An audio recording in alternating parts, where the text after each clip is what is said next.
नमस्कार। आप देख रहे हैं बिस्तक का खास शो। देखिए, हम बात तो कर रहे हैं फाइनेंशियल प्लानिंग की 2025 में, लेकिन आज हमारे साथ बेहद ही खास मेहमान इस शो में मौजूद हैं। हमारे साथ भारत के टॉप बिजनेस और फाइनेंस कोच, साथ साथ प्रॉफिट्स फर्स्ट के फाउंडर संजय कठुरिया जी शामिल हो रहे हैं इस शो में। तो संजय जी, नमस्कार। बहुत बहुत शुक्रिया सर, अपने कीमती समय में से बिस्तक को ये समय देने के लिए। सर, ये इंटरव्यू बहुत खास रहने वाला है क्योंकि इसमें बहुत कुछ सीखने को मिलेगा। Thank you Rajat ji, thank you so much. And बिस्तक का बहुत बहुत धन्यवाद, आपका बहुत बहुत धन्यवाद। और आई होप इस चर्चा से जो लोग सुन रहे हैं उनको बहुत कुछ सीखने का लाभ मिले। आज थोड़ा मैं कहीं बाहर आया हुआ था, तो होटल का कमरा है, लाइट्स वाइट्स एम्पल नहीं है, बट आई थिंक लोग सुनना चाहेंगे तो उसको हम बहुत बढ़िया रखेंगे अभी भी।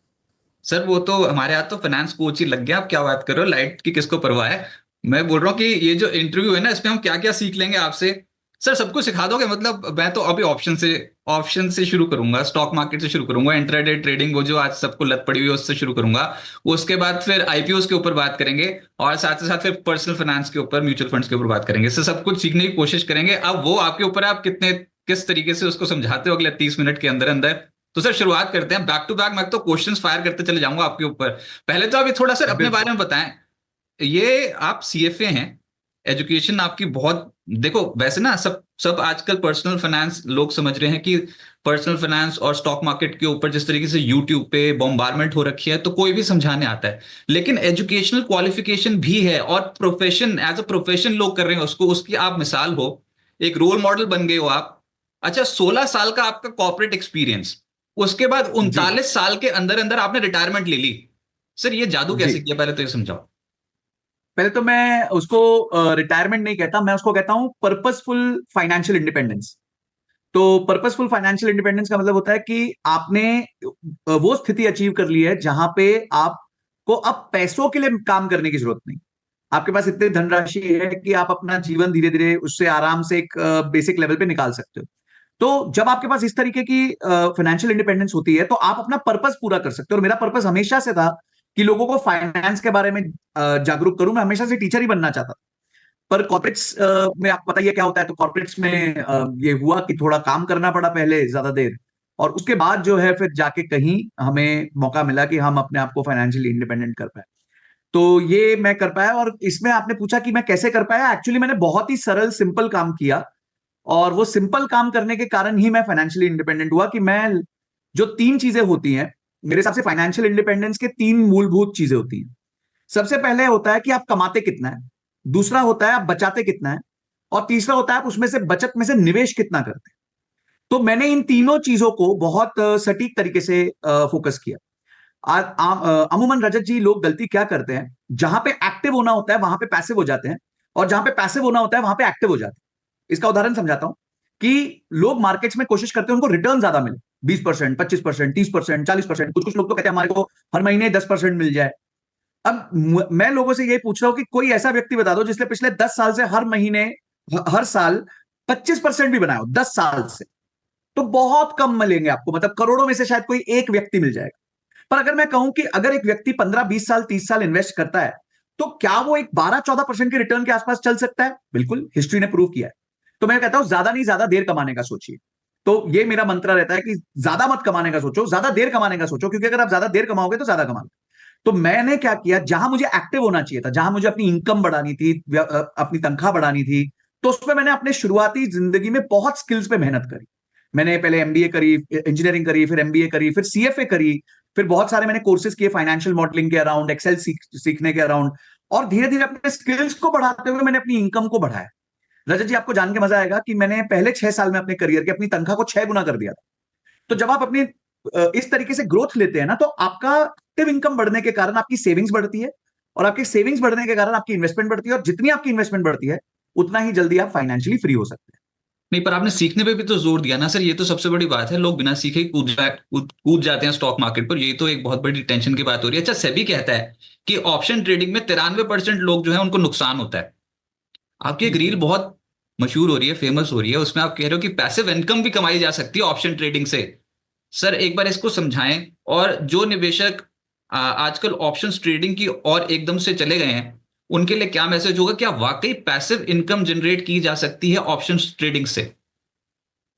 देखिए मुझे ना पीवी सिंधु जी का एक बहुत अच्छा स्टेटमेंट याद आता है इस बात पे, जो ओलंपिक्स में हमारे लिए मेडल लेके आई बैडमिंटन में। उन्होंने कहा था सब मेरे मेडल को देखते हैं पर मेरे पैरों के छालों को कोई नहीं देखता। तो क्या है रजत जी, कि आज दुनिया में ना लोगों को आउटपुट को रोमांस करने की आदत हो गई, कि जो बाहर निकल के आता है, जो अंत में निकल के आता है, उसको वो बहुत प्रेम करता है। अरे वाह, देखो ये व्यक्ति ने इतना पैसा बना लिया, या फिर ये फाइनेंशियली फ्री हो गया, या फिर इसने ऑप्शंस में पैसा बनाना सीख लिया है। जबकि भारत में मात्र 7% लोग जो है ऑप्शंस में पैसा बनाते हैं, एफएनओ में। और उसमें भी मजेदार बताता हूं, मात्र 1% लोग जो हैं वो साल का 1 लाख रुपए से ऊपर बना पाते हैं। सिर्फ 1% लोग हैं जो 1 लाख रुपए से ऊपर बनाते हैं साल का। और लोगों को उम्मीद ये है ऑप्शन से कि वो महीने का 50,000 रुपए बनाएंगे। तो वो क्या है, राइट मैथमेटिक्स नहीं कर। तो मेरा इस पे ये कहना है कि ऑप्शन से आप पैसिव इनकम बना सकते हैं, मैं खुद बनाता हूं, पर मुझे ये काम करते हुए बहुत ज्यादा साल हो गए। मैंने भी गलतियां करी, मेरे भी पैर में छाले हैं, मेरा भी खून बहा है, मैंने भी मार्केट को फीस दी है, मैंने भी नुकसान किए, मैं भी इमोशनल कंट्रोल नहीं कर पाता था। मैं तो भगवान थोड़ी पैदा हुआ, मैं बस अपने को इंप्रूव करता गया, इंप्रूव करता गया।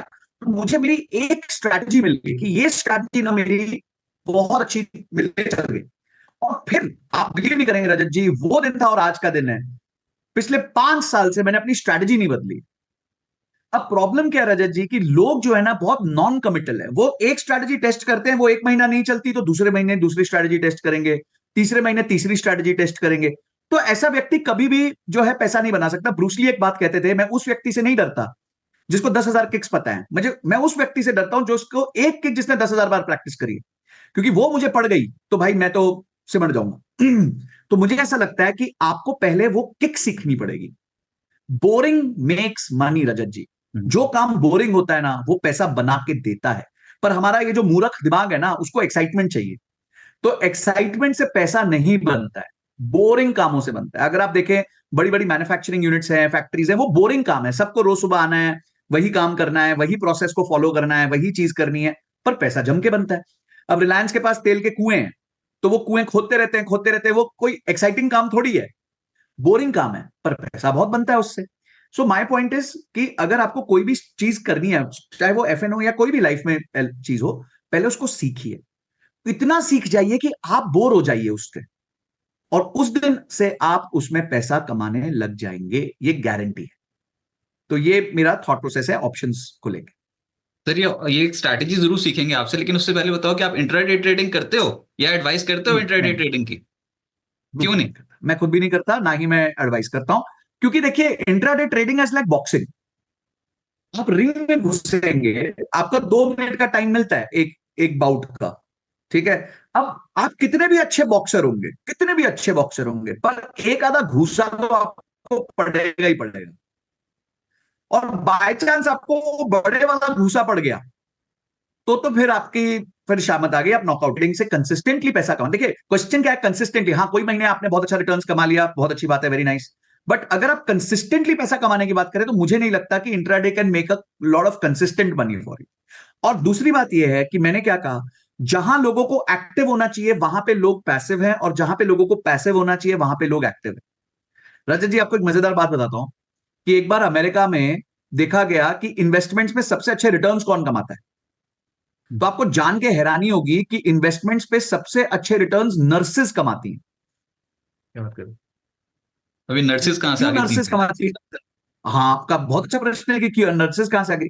क्योंकि रजत जी, नर्सेज है ना, स्टॉक लेके या म्यूचुअल फंड लेके भूल जाती थी, और उनको अचानक से 10-20 साल बाद याद आता था कि यार मेरे पास कुछ फंड पड़ा है, तो वो खोल के देखती थी तो उसकी वैल्यू बढ़ चुकी हो।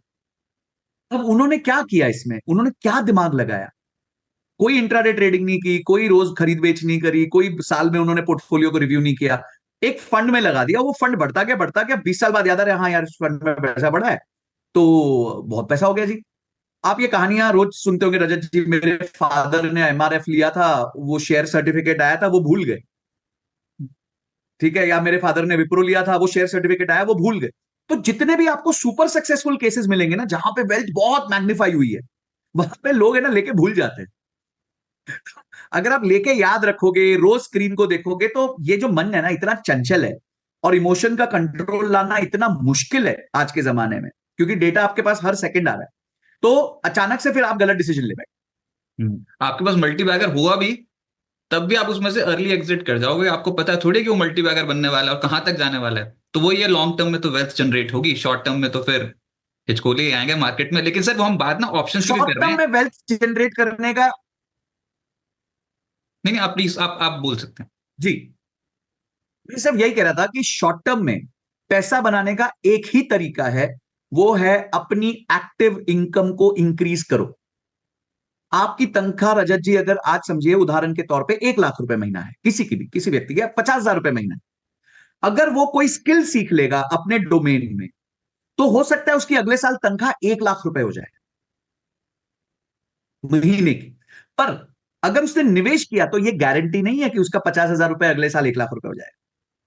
ठीक है, तो हो सकता है कम ही हो जाए, मार्केट ऊपर नीचे चलती है, आप देख ही रहे हैं आजकल क्या चल रहा है। तो माय पॉइंट इज कि जो शॉर्ट टर्म में पैसा कमाना है, एक्टिव इनकम से कमाइए। लॉन्ग टर्म में पैसा कमाना है, आराम से निवेश करिए और भूल जाइए। लेकिन हमने इस शो की शुरुआत में की थी वो ऑप्शन स्ट्रैटेजी की बात। तो सर आपकी एक जो सबसे मनपसंद स्ट्रैटेजी है, एक बार प्लीज वो हमारे व्यूअर्स के लिए शेयर कर दीजिए। मैं पहले ही ना डिस्क्लेमर वगैरह सब कुछ दे दूं कि देखिए पैसा आपका, निवेश आपका और जोखिम आपका, लेकिन ये सिर्फ स्ट्रैटेजी है। तो ये नहीं है कि सब कुछ ही 100% होता है स्टॉक मार्केट पे, सब कुछ ही प्रॉफिट देने वाली चीज होती है। लेकिन हाँ, बैक टेस्टेड चीज पे अगर आप उसको एक बार देख लें तो आपको एक इशारा मिल जाएगा, एक रोड मैप मिल जाएगा कि हाँ हमको भी ऐसी चीज सीखनी चाहिए। तो सर संजय जी, कौन सी ऐसी स्ट्रैटेजी है जो आप, जिससे आप बताते हैं कि ये पैसिव इनकम भी जनरेट कर सकती है स्टॉक मार्केट पे?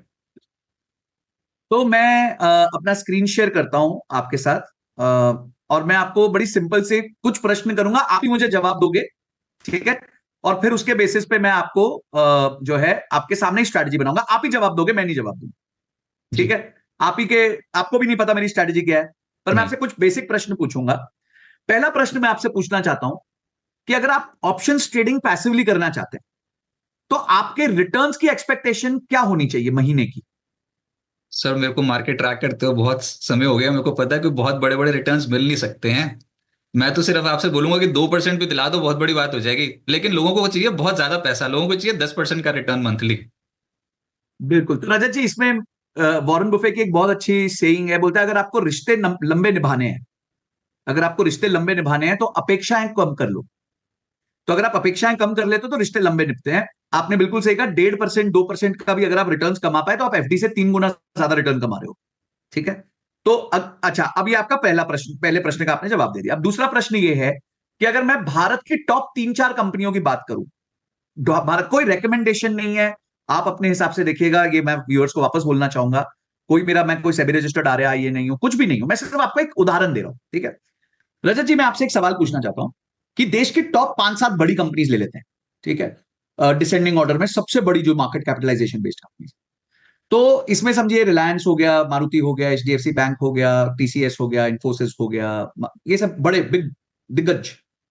तो मैं आपसे अगर ये पूछूं कि ये पूरे महीने में ने ओपनिंग प्राइस से ज्यादा कितना ऊपर या ज्यादा से ज्यादा कितना नीचे जा सकते? तो 3-4% ऊपर नीचे ज्यादा से ज्यादा हो ठीक है सकता जी, है। हम्म। ठीक है, तो मैंने क्या किया रजत जी, मैंने एक बैक टेस्टिंग करी 66 मंथ्स की, मतलब यानी कि 5.5 साल की। उस 5.5 साल में ये जो नंबर था, मैंने रखा कि अगर ये महीने में 8 से 10% से ज्यादा कितनी बार जाता है, एक साइड में, दो साइड में नहीं, मतलब एक साइड में 8 से 10% में, तो यानी कि मैंने अच्छा खासा गैप दे दिया। तो मजेदार बात ये थी कि मुश्किल से 12-15 बार ये इस रेंज को ब्रेक करता है। ठीक है, और ऐसे ब्रेक करके ऐसा नहीं है कि 40% ऊपर चला जाता है, कभी 13% ऊपर चला गया, 14% ऊपर चला गया, या 13% नीचे चला गया, 14% नीचे चला गया, बस इतनी रेंज में घूमता है। ठीक है, तो मैंने फिर क्या कहा, सोचा कि महीने के शुरुआत में इन बड़े बड़े स्टॉक्स में जहां वॉल्यूम ज्यादा है, वॉलेटिलिटी कम है, वॉल्यूम ज्यादा है, वॉलेटिलिटी कम है, वहां पे मैं एक स्ट्रैंगल करके स्ट्रैटेजी होती है ऑप्शन में, वो प्ले कर दूंगा, यानी कि दूर का कॉल बेच दूंगा और दूर का पुट बेच दूंगा। हम्म। ठीक है, क्योंकि क्या है, इस स्ट्रैटेजी को मैं कहता हूं रमेश सुरेश स्ट्रैटेजी। क्योंकि एक रमेश है जो 4,000, समझो अब टीसीएस 4,000 रुपए पे चल रहा है, तो एक रमेश है जो कहता है कि भाई टीसीएस इस महीने के अंदर अंदर, जनवरी के अंदर अंदर 43-4400 पहुंच जाएगा।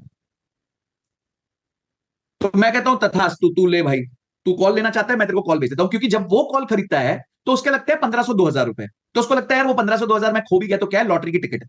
और दूसरी तरफ सुरेश है, सुरेश को लगता है ये टीसीएस का स्टॉक 3,700-3,600 के नीचे चला जाएगा, तो मैं उसको भी तथास्तु बोल देता हूं। ठीक है। तो अब क्या हुआ, एक रमेश मिल गया, एक सुरेश मिल गया।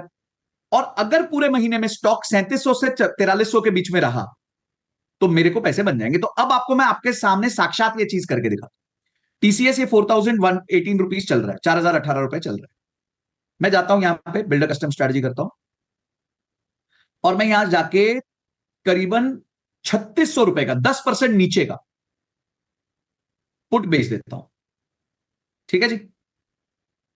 और ऊपर मैं करीबन 4350 का कॉल बेच देता हूं। 4350 का कॉल बेच देता हूं। अब आप ये देखिए, आपके नजरों के सामने आपको दिख रहा होगा, ठीक है, क्या दिख रहा है कि आपकी जो लागत है, मार्जिन नीडेड है, वो 1,05,000 रुपए है। ये आपके सामने यहां पे आपको दिख रहा है 1,05,000 रुपए का मार्जिन चाहिए। और इस 1,05,000 में 30 जनवरी को आपको 5,119 रुपए मिल जाएंगे, which is 5% return in a month. ठीक है। और आपका विनिंग प्रोबेबिलिटी है 82%। 82%। आपका विनिंग प्रोबेबिलिटी है 82%। 82%। तो मैं क्या है रजत जी, मैं ना प्रॉफिट पे फोकस नहीं करता, मैं प्रोबेबिलिटी प्रॉफिट पे फोकस, कि मैं कितनी बार जीतूंगा। ये मेरे लिए ज्यादा महत्वपूर्ण है कि मैं एक बार जीतूं और मैं 20% बना। क्योंकि अगर मैं बाकी बार हार गया तो हो सकता है वो 20% जीरो हो जाएगा और ट्रांजैक्शन कॉस्ट मेरी पिटाई कर देगी बहुत बुरी तरह। अब आप कहते हो रजत जी कि मेरे को 82% नहीं, मेरे को 90% प्रोबेबिलिटी ऑफ प्रॉफिट चाहिए। नहीं यार, मेरे को डर लगता है, मेरे को मार्केट और हिल गई तो अभी तो ट्रम्प साहब प्राइम प्रेसिडेंट बनने सर वाले मेरे को हैं, एक चीज अभी यहाँ पर और कुछ भी एक नया पूछनी है वायरस आपसे। आ। वो 90% वाली जी। बात तो ठीक है, लेकिन यहाँ पर ना मैक्स लॉस अनलिमिटेड दिखा रहा है। ठीक है जी। तो देखिए, ये हाइपोथेटिकल बात है। अनलिमिटेड का मतलब है कि टीसीएस अगर जीरो हो गया तो आपका अनलिमिटेड लॉस हो जाएगा। तो क्या आपको लगता है टीसीएस जीरो हो जाएगा एक महीने में? नहीं नहीं, जैसे कि आपने कहा कि 5.5 साल में आपने पहले ही बैक टेस्ट करके देखा हुआ है कि वो इस परसेंटेज से ज्यादा तो नीचे जाता ही नहीं। बिल्कुल हिलता ही नहीं है। पर अगर आपको यहां भी, इसको हम कहते हैं हेजिंग, अगर आपको हेजिंग करनी है कि अपने आपको सेफ्टी रखनी है कि मैं ओवरनाइट जाऊं तो मेरे को स्ट्रेस ना हो, कोई प्रॉब्लम नहीं है, वो भी हम करके दिखा देते हैं। 3600 का पुट बेचा है, हम एक काम करते हैं, हम 3400 का पुट खरीद लेते हैं। ये रहा 3400, और यहां पे जाके हम इसको बाय कर देंगे। ओके। और इसी तरह कॉल साइड पे हमने 4350 बेचा है, हम यहां पे 4500 का कॉल बाय कर देंगे। ठीक है जी। अब क्या हुआ, अब आपका मैक्सिमम लॉस जो है वो 45% आ गया। पर यह भी तब होगा जब टीसीएस जीरो चला जाएगा।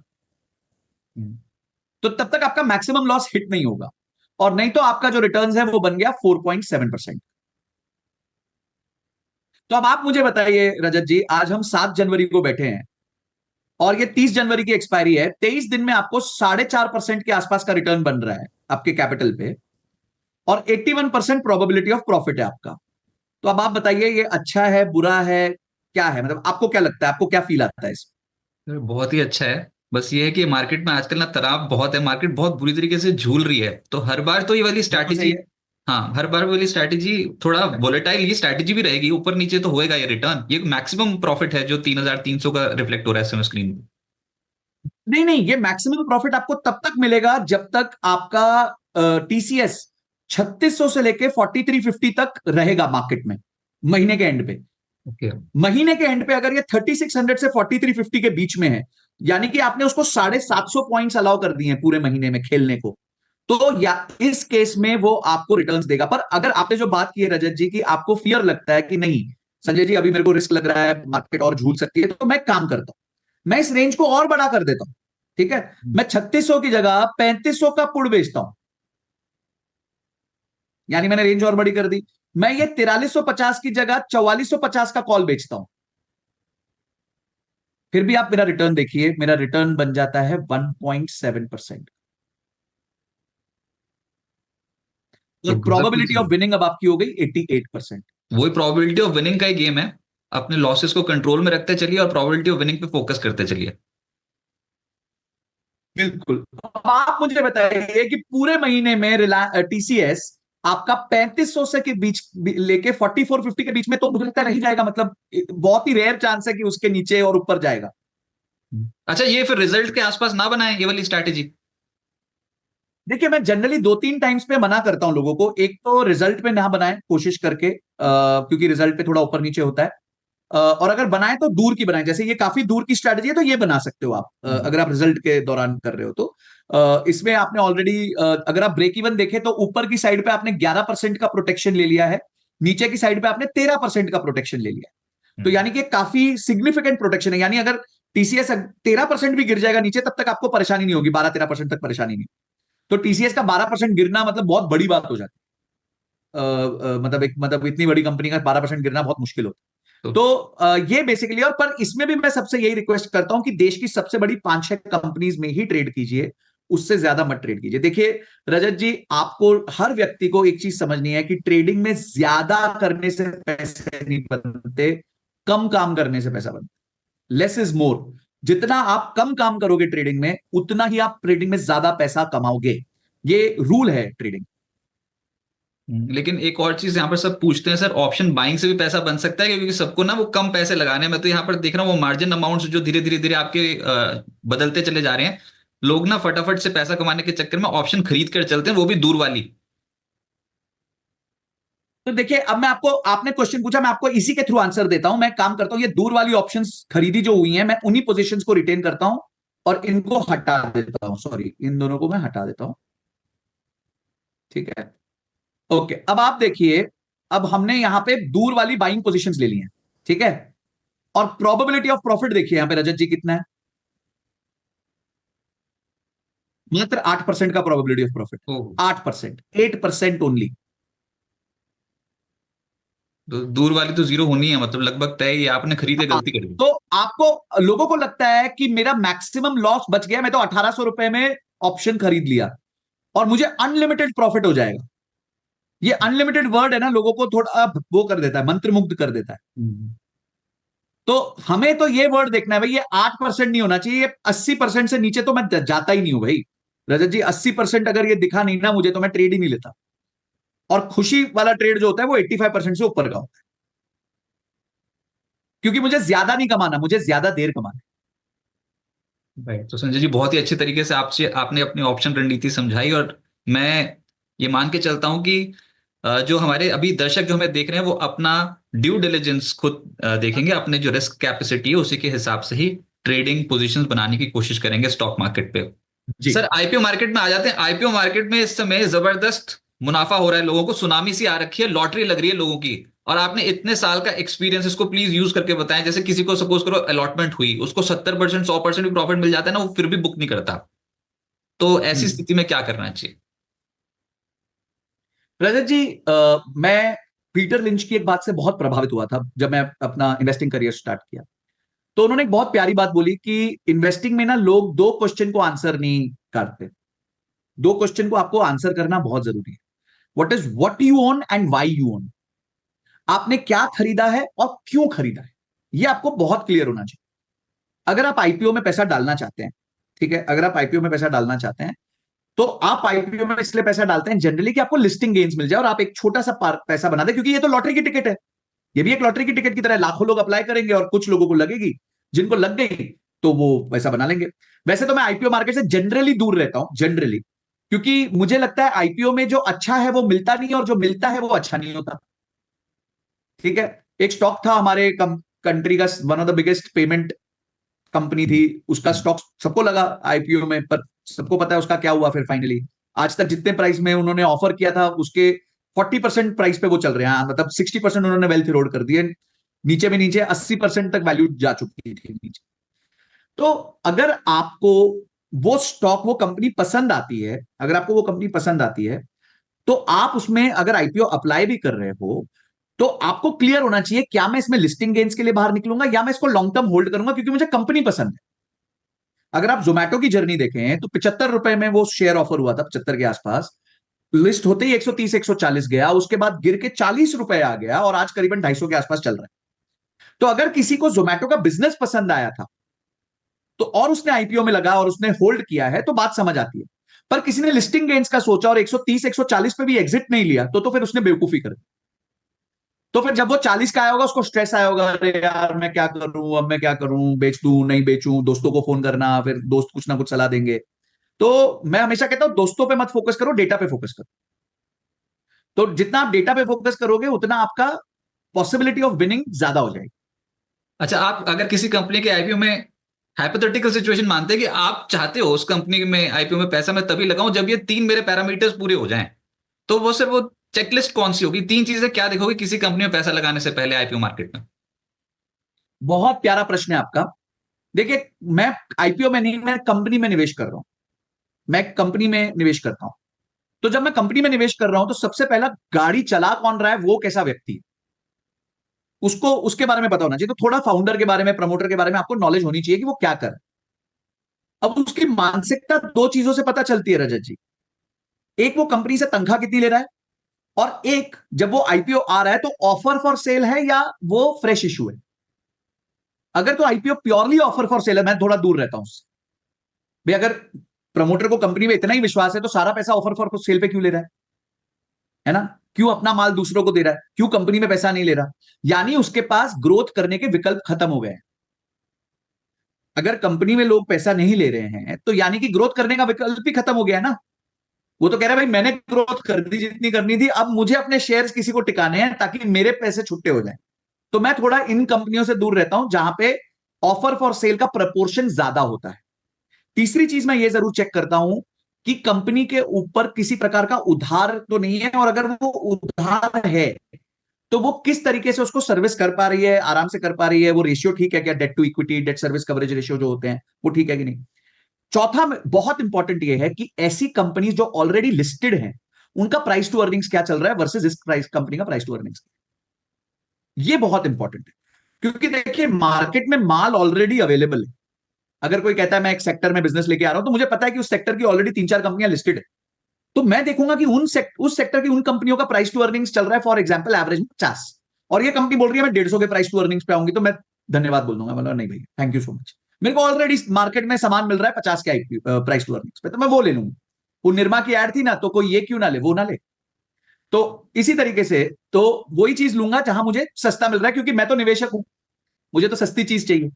तो ये कुछ तीन चार बेसिक चीजें हैं, अगर आप एक आईपीओ में स्टडी कर ले तो आपको मोटा मोटी पता चल जाएगा कि आपको उसमें अप्लाई करना चाहिए कि नहीं करना चाहिए। जब भी मैं अपनी वीडियो बताता हूँ रजत जी, जनरली मैं इन्हीं चीज के अराउंड वीडियोस को बनाता हूं ताकि लोगों को समझ आ जाए। और मैं बता दूं व्यूअर्स को कि इस समय सब कुछ चल रहा है आईपीओ मार्केट में, तो प्लीज प्लीज थोड़ा कॉशियस रहिएगा, अच्छा बुरा सब बिक गया है। और ऐसे मैं वाली आपको एक मार्केट में मजेदार डेटा देता हूं, पिछले साल करीबन 230 एसएमई आईपीओ आए,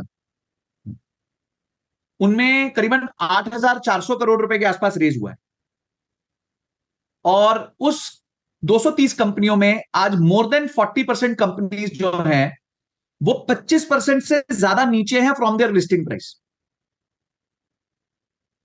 तो थोड़ा कॉशियस रखिए, क्योंकि पंप एंड डंप और ये और सामान आ जाता है मार्केट में सडनली, मार्केट में बहुत ज्यादा अवेलेबिलिटी हो जाती है। अभी पीछे हमने देखा एक कंपनी जो पिछले साल लिस्ट हुई थी, जैसे उसका एक साल पूरा हुआ उसका स्टॉक प्राइस 50% करेक्ट हो गया। बहुत बड़ी कंपनी है स्किन केयर की, और उसका जैसे ही एक साल का अवधि खत्म हुई, यानी कि निवेशकों का लॉक इन खत्म हुआ, तो निवेशकों ने माल ठोक दिया मार्केट। तो जैसे ही उन्होंने माल ठोका मार्केट में तो स्टॉक 50% गिर गया 2-3 दिन के अंदर। अब आप तो अच्छे छोटे निवेशक हो यार, आपको बेकार में स्ट्रेस हो जाएगा कि मेरे 100 रुपए का 50 रुपए रह गया। तो ये सब चीजों से इसलिए मैं थोड़ा दूर रहता हूं। मैं आराम से अपना म्यूचुअल फंड्स के थ्रू माध्यम से पैसे लगाता हूं और वो धीरे धीरे बढ़ते रहते लेकिन सर जेंजी के ऊपर भी बात करनी है, क्योंकि हमारे बहुत सारे व्यूअर्स जो हैं वो इसी सेगमेंट को बिलोंग करते हैं। ये यूथ के ना शौक बहुत बड़े बड़े हैं अभी। आमदनी भी अच्छी है वैसे, अभी सैलरीज भी बहुत अच्छी दे रहे हैं कॉर्पोरेट्स, पर आईफोन्स, हैं। कार्स, ट्रैवल, यहाँ पर ज्यादा खर्चा कर रहे हैं। वेल्थ जनरेशन के ऊपर अभी उतनी सोच है नहीं, जो है मतलब अभी हम्म। खर्च कर डालो, लाइफस्टाइल मेंटेन करके चलना है। तो सर उनको क्या सलाह देंगे और कैसे क्या उनको करना चाहिए कि उनकी वेल्थ भी बनती चली जाए? बहुत अच्छा प्रश्न है, और मेरे को ये प्रश्न बहुत लोगों से आता है, और मैं काफी जेंजीज ने मुझे पर्सनली रीच आउट भी करते हैं इस चीज को लेके। बहुत कुछ लोग काफी इस बारे में अवेयर भी हैं मैं कहूंगा। बट यस, ज्यादातर लोग जैसे ऑप्शन ट्रेडिंग में भी 93% लोग पैसा नहीं बनाते, उसी तरीके से मेरे को लगता है कि 90% जो जेंजी है वो थोड़ा सा इस मामले में क्लैरिटी लैक करता है, और हमारे एजुकेशन सिस्टम में इसके बारे में कभी कुछ सिखाया नहीं गया है, इस करके थोड़ा सा वो भी प्रॉब्लम है। मुझे ऐसा लगता है, मेरी एक स्टेइंग है कि आपका जो खर्च है, your spend should be rule based and your investment should be ROI based. बहुत सिंपल रूल रखिए लाइफ का। ये पहले समझिए कि जो आप पैसा डाल रहे हैं वो खर्चा है कि निवेश है। ठीक है, अगर वो खर्चा है, यानी कि आप आईफोन लेना चाहते हैं, लीजिए। आपको गाड़ी लेनी है, लीजिए। आपको महंगे ट्रिप्स पे जाना है, चाहिए। पर ये सब करिए अपनी तनख्वाह के 15 से 20% के बीच। तो आपने क्या किया, आपने एक रूल बना दिया कि भाई मेरी 1 लाख रुपए की महीने की तनख्वाह है, 15,000 रुपए में मेरे को जो करना है मैं करूंगा। मैं बाय नाउ पे लेटर से आईफोन भी ले लूंगा, मैं एक ट्रिप भी लगा लूंगा पैसे जोड़ के, या फिर ईएमआई पे। आपकी ईएमआई का प्रपोर्शन 15% से या मैक्सिमम 20% से ऊपर नहीं होना चाहिए। ठीक है, अगर आप कोई एसेट क्रिएट करते हैं, यानी घर क्रिएट करते हैं, तो बात अलग है। मैं तो लाइबिलिटी ओरिएंटेड बातें कर रहा हूं, जो फोन की बात हो गई, ट्रिप की बात हो गई, जिसमें बेसिकली कोई एसेट नहीं क्रिएट हो रहा है, एक्सपीरियंस क्रिएट हो रहा है। तो उन चीजों को spend should be rule based, बस इतना सिंपल सा एक स्टेटमेंट ले लीजिए, एक रूल बना लीजिए लाइफ में। 15%, 20%, कि मेरी तनख्वाह का 15-20% से मैं अपनी जो भी मस्ती करूंगा करूंगा। अगर मेरे को पैसे कम पड़ रहे हैं तो मैं 20 को 25 नहीं करूंगा, मैं अपनी तनख्वाह को बढ़ाऊंगा। मेरी तनख्वाह 1 लाख है, मैं मेहनत करके उसको 1.5 लाख बनाऊंगा। और जो निवेश है लाइफ में, जो भी आप इन्वेस्टमेंट्स करते हैं, वो आरओआई बेस्ड होना चाहिए। कि अगर मैं खुद के लिए कोर्स कर रहा हूं, मैं 50,000 रुपए का कोर्स कर रहा हूं, तो वो 50,000 का जो कोर्स करने के बाद मेरी तनख्वाह कितनी बढ़ जाएगी? क्या मेरी तनख्वाह महीने की 20-30 हजार रुपए बढ़ जाएगी? बढ़ सकती है, बिल्कुल बढ़ सकती है। आजकल स्किल्स का बोलबाला है, स्किल्स का जमाना है। तो spend should be rule based, investment should be ROI based.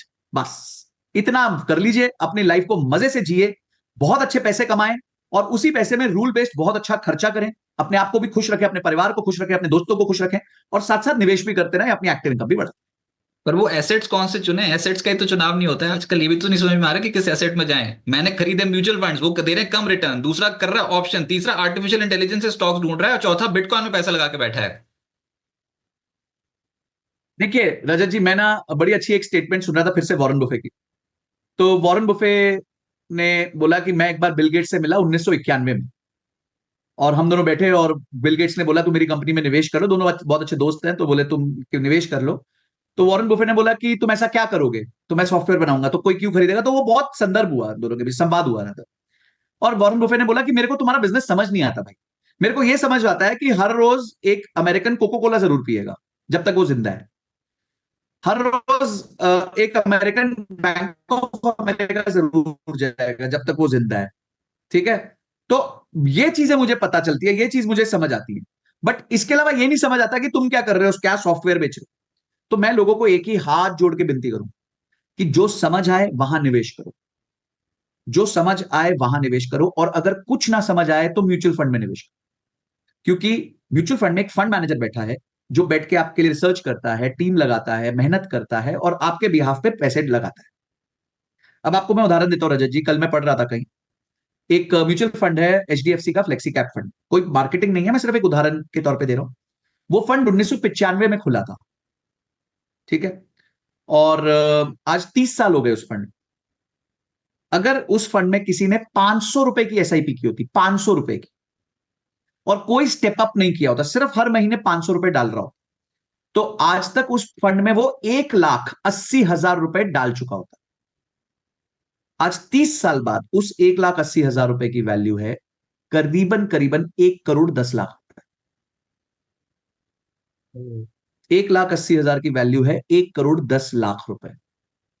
कोई स्टेप अप नहीं गिना मैंने, कोई ये नहीं गिना आपकी तनख्वाह बढ़ी तो आपने बढ़ा दिया। सिर्फ आपने कमिटेडली 30 साल पैसा डाला उस particular fund. So my point is, आप निवेश की जर्नी में दोस्त की मत सुनो। क्योंकि दोस्त जो है, हो सकता है वो बहुत समझदार है, पर आप उसको कॉपी कर पाओ ये कंपलसरी नहीं है। ये होगा नहीं होगा। अच्छा, उसने शेयर खरीदा, आपको बोल दिया अरे तू भी खरीद ले, पर जब उसने बेचा वो आपको बताना भूल गया, तब आप क्या करोगे? बहुत सिंपल रखिए जीवन को। जहां एक्टिव होना चाहिए वहां पे एक्टिव हो जाइए, जहां पैसिव होना चाहिए वहां पैसिव हो जाइए। अच्छा, अगर आपको चुल है, मैं इसको हिंदी कहते हैं ना, चुल कहते हैं रजत जी अपन। अगर आपको चुल है कि नहीं मेरे को क्रिप्टो भी खरीदना है, मेरे को पेनी स्टॉक्स भी खरीदने हैं, मुझे ऑप्शंस भी करना है, तो बिल्कुल कीजिए। पर अगर आप 100 रुपए का निवेश कर सकते हैं, तो इसको सिर्फ 5 या 10 रुपए से कीजिए। बाकी 90-95 रुपए आप म्यूचुअल फंड में डाल दीजिए। अब ये 5-10 रुपए आप समझिए कि भाई गए तो गम नहीं। ठीक है, थोड़ा क्रिप्टो में डाल दिया, बिटकॉइन खरीद लिया, थोड़ा हमने एक एफएनओ कर लिया, एक ट्रेड मार दिया, एक कोई पेनी स्टॉक दोस्त के कहने पे खरीद लिया। ये जितने रिस्की एसेट क्लास हैं उसको अपने पूरे पाई में से 5 या 10% रखिए, बाकी 90% से वेल्थ को बिल्ड कीजिए। मैंने पहले ही कहा था कि फाइनेंस फाइनेंस कोच हमारे सामने बैठे हैं तो इतना कुछ सीखने को मिलेगा सर। पर आप एक जगह बहुत वायरल हो रहे हो, ये रियल एस्टेट के ऊपर। रियल एस्टेट में घर खरीदना चाहिए या फिर रेंट पे रहना चाहिए, पहले तो आप ये बताओ। तो शुरुआत इससे करते हैं। और मैं आपको बता रहा हूं, जितनी बार मेरा पॉडकास्ट होता है, और मेरी मम्मी मेरा पॉडकास्ट, हर पॉडकास्ट देखती है, हर इंटरव्यू देखती हैं, और हर बार ये सवाल मुझसे पूछा जाता है, और हर बार मुझे उसके बाद डांट पड़ती है, क्योंकि मैं अभी भी किराए के घर पे रहता हूं। तो मैं जिस घर में रहता हूँ उसकी वैल्यू करीबन 4.5-5 करोड़ रुपए है, पर मैं महीने का उसमें 75,000 रुपए के किराया देके उसमें अपना टाइम निकाल रहा हूँ। यही अगर मुझे ईएमआई देनी पड़ती तो मेरी ईएमआई बन जाती करीबन 4 लाख रुपए के आसपास। तो मैं मोटा मोटी अपने लिए 3.5 लाख रुपए बचा रहा हूँ। देखिए, मैं घर ना लेना लेना ना थोड़ा इमोशनल डिसीजन भी है, पर मैं इमोशन से पहले कहूंगा कि इमोशन से पहले अपनी औकात बना लीजिए। ठीक है, इमोशनल डिसीजन लेने के लिए भी आपकी औकात होनी चाहिए कि आप ले सके। थोड़ा हार्ड वर्ड लगेगा आपको, हार्श वर्ड लगेगा। मैं इसका उदाहरण देता हूं रजत जी, कि आज अगर हम एनसीआर की बात करें, आप भी एनसीआर में है, मैं भी एनसीआर में हूं, मेरे को नहीं लगता कि एनसीआर के कोई भी कोने में अब 2 बेडरूम हॉल किचन का घर 80 लाख से नीचे रह गया। मेरे को लगता है 80 लाख से सारे घर ऊपर ही। अब अगर आप 80 लाख का घर खरीदना चाहते हैं तो पहले 16-17 लाख रुपए तो आपको अपनी जेब से देने पड़ेंगे। ठीक है, उसके बाद जो पैसा बचा, 60-65 लाख रुपए जो बच गए, उसकी आप किस्त बनाएंगे, और उसकी किस्त बनेगी 50,000 रुपए। अब 50,000 की किस्त को आपको अफोर्ड करने के लिए आपकी तनख्वाह मिनिमम 1.25 लाख रुपए होनी चाहिए। 1.25 लाख मतलब साल की 15 लाख रुपए होनी चाहिए। और इसके साथ साथ आपके ऊपर और कोई ईएमआई होनी नहीं चाहिए। तो आप सोचिए कि कितने लोगों की भारत देश में, एनसीआर में खासकर, 15 लाख रुपए साल की तनख्वाह है। इसका जवाब मैं क्या दूंगा, आप भी दे सकते हैं, कि बहुत ज्यादा ऐसे लोग नहीं होंगे जिनकी साल की तनख्वाह। पर सर ये ना, तो ये अगर हुआ उनकी तनख्वाह अब जैसे हुआ ये कि बीते कुछ एक साल में ना, ये नोएडा, मुंबई, गुड़गांव, दिल्ली, यहाँ पर प्रॉपर्टी प्राइसेस बहुत ज्यादा शूट अप कर गए। जैसे किसी ने अगर 1 करोड़ का घर ले रखा होगा ना, तो उसका एकदम से 3 करोड़, 4 करोड़ ऐसी वैल्यू शो हो रही थी मार्केट में अभी। हम्म, हम्म, तो एक एसेट का प्राइस भी तो होता है जो इन्फ्लेशन एडजस्टेड होता है, वो एकदम से बढ़ जाता है कभी कभी मार्केट में, एकदम से तेजी आती है। तो अगर उसने घर उस हम्म, समय ले लिया होता तब उसको 1 करोड़ का पड़ता, अब ले रहा है तो उसको 3 से 4 करोड़ का पड़ रहा है। नहीं, ये बात आपकी बिल्कुल सही है। और पॉइंट ये है कि आपकी जिंदगी की प्राथमिकता क्या है। मैं आपको मजेदार बात बता दूं रजत जी, मैं बॉम्बे में, मेरा फैमिली हाउस है, मेरे पापा का घर है जहां मैं पला बड़ा हूं। और वो घर जब मैंने जॉब ज्वाइन किया था, मेरी इतनी हैसियत भी नहीं थी, 2008 की बात कर रहा हूं, मेरी इतनी भी हैसियत नहीं थी कि उस घर को मैं उधार लेके खरीद सकूं। मतलब मेरी तनख्वाह इतनी नहीं थी कि मुझे बैंक इतना उधार दे देता कि मैं वो घर खरीद पाता। और रजत जी, आज मजे की बात यह है कि 18 साल बाद मैं उस घर को अपने पैसों से 4 बार खरीद सकता। आज मेरे पास इतने पैसे हैं अकाउंट में कि बिना उधार के, कैश देके, मैं उसी घर को, जो मैं 18 साल पहले उधार से भी अफोर्ड नहीं कर सकता था, मैं आज 4 बार खरीद सकता हूं। तो पिछले 18 साल में घर की वैल्यू जो है वो 6 गुना हुई। वो घर की वैल्यू 6 गुना हुई है पिछले 18 साल में, 6 टाइम्स। ठीक है, बट मेरी वैल्यू जो है, मेरी वैल्यू पिछले 18 साल में 1000 गुना हो गई। तो मैं उस घर से ज्यादा तेजी से भागा। तो मेरी प्राथमिकता घर नहीं थी। पर मैं सबको, देखिए, पर्सनल फाइनेंस जो वर्ड है ना रजत जी, उसमें फाइनेंस से ज्यादा पर्सनल है। उसका वर्ड ये नहीं है फाइनेंस पर्सनल, उसका वर्ड है पर्सनल फाइनेंस। तो पर्सनल पहले है, फाइनेंस बाद में। हर व्यक्ति के लिए प्राथमिकताएं जीवन की अलग होती। कुछ लोगों को क्या होता है, इतनी इनसिक्योरिटी होती है, उनको लगता है जब तक मेरा खुद की छत नहीं है तब तक मैं एक, मतलब एक गरीब आदमी। तो अगर आपकी वो प्राथमिकता है तो बिल्कुल आप घर बनाइए, कोई मनाही नहीं है। बट ऐसा बनाइए कि आपके रोजमर्रा के जीवन पे आप पे स्ट्रेस ना है। ऐसा ना हो जाए कि आपकी ईएमआई आपकी तनख्वाह का 70-80% बन जाए, फिर वो घर आपको काटने को दौड़े। क्योंकि जब हर महीने ईएमआई निकलेगी और लास्ट में आपके पास थोड़ा सा पैसा बच जाएगा, और आपकी वाइफ आपसे कुछ गिफ्ट मांगेगी, आपके बच्चे आपसे बोलेंगे हमारे को ये क्लासेस में डाल दो, और उस दिन जब आप अपने बच्चों को मना करेंगे, अपनी वाइफ को मना करेंगे, तब आप अपने आप को याद करेंगे कि यार मैंने उस टाइम इतना महंगा घर क्यों खरीदा, शायद मैं उस टाइम ना खरीदता, या शायद मैं थोड़ा सस्ता खरीद लेता तो मेरे पास आज इतने पैसे होते, मैं अपने परिवार को खुश रख पाता। तो मेरा सबसे आग्रह यही है कि थोड़ा सोच समझ के जो करें, मैथ करके करें बस। सर बहुत समय ले लिया हमने आपका, लेकिन एक आखिरी प्रश्न बनता है अभी, वो म्यूचुअल फंड्स के ऊपर ही है। रेगुलर इनकम कमाने का सोर्स म्यूचुअल फंड्स हो सकता है, ये भी आपने बोला हुआ है।